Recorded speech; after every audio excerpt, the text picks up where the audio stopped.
EV owners are becoming increasingly frustrated with home. That's you with home charging. This is you, Will. I like charging at home. No, you don't. If I have access to it. Yeah, that's what I mean. You're frustrated with the. Well, that's more of a home thing than a charging thing. But that's what it says here: home charging. Right? Home charging is all the things you mentioned are part of the hassle of home charging. Sometimes I think that the in-garage charger, this depends on climate, but you're less likely to use it when you have to pull into a thing than when it's on the outside. And I see more people kind of having this set up lately. Just put it on the outside.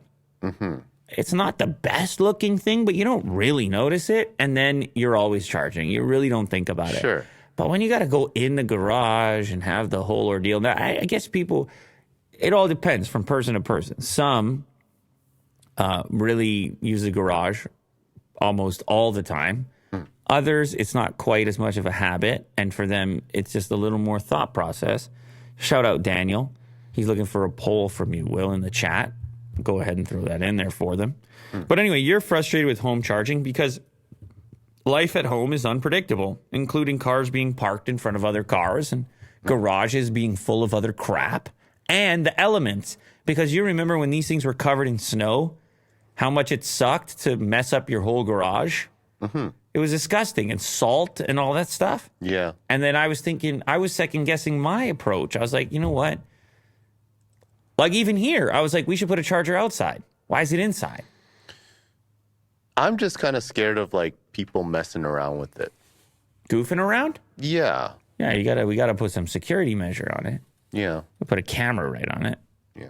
Something. I don't know. Yeah, I think you can have them shut down off hours and stuff. You can do all kinds of stuff. Really? Oh, Will, come on there, dude. Okay. Take care of it. But anyway, I presume these people are frustrated because it's slow. Is that right? It costs. Cost going up. Yeah.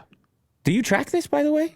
Are you aware of this? Because I have no idea. I don't pay any attention to it. So all in all, I think like just regular average charging is driving maybe, I don't know, 15K to 30K a day. I would say it's about, oh gosh, ballpark $40 to $60 a month charging. Oh. Like I see that in my bill. Well, it's that's like not extra. That's not a big deal. Which is not a big deal. No. But I could be completely wrong. I'm just ballparking here. And are you making sure to charge like at nighttime? Yeah, always at the non-premium time. Electricity rates were no safe haven. The latest Energy Information Administration data shows average residential rates rose in the U.S. by nearly 10% in 2022 to 14.96 cents per kilowatt hour from 13.72 in December 2021. So, yeah, went up. People expect it to go up. More importantly, the study also shows only 51% of EV owners had knowledge of their utility company's programs to assist with home charging.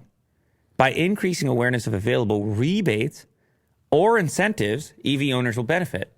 This can snowball into helping potential EV owners make a more informed purchase decision, as well as minimizing home charging concerns and supporting greater EV adoption. So I guess some power companies, there's a list here by state. Some power companies have created incentives where maybe you might be overpaying for your charging as well. For example, here's ChargePoint electric vehicle charging incentive. Investing in EV charging is more affordable than you think. Governments and utilities offer an array of tax credits, rebates, and grants that can help put you on the road to a more sustainable future. So I don't know. Here you can select home stations, and he just selected Florida. And then there's one power company in Florida. Probably California will have a bunch more. Try that. There you go. Booyah. So check your power company. You might be overpaying for it. You might get a $1,000 back or tax credit or whatever. In which case, you won't be so angry about it. Yeah, in the long term, I think it'll help you out. Maybe you won't be so angry about it. Yeah.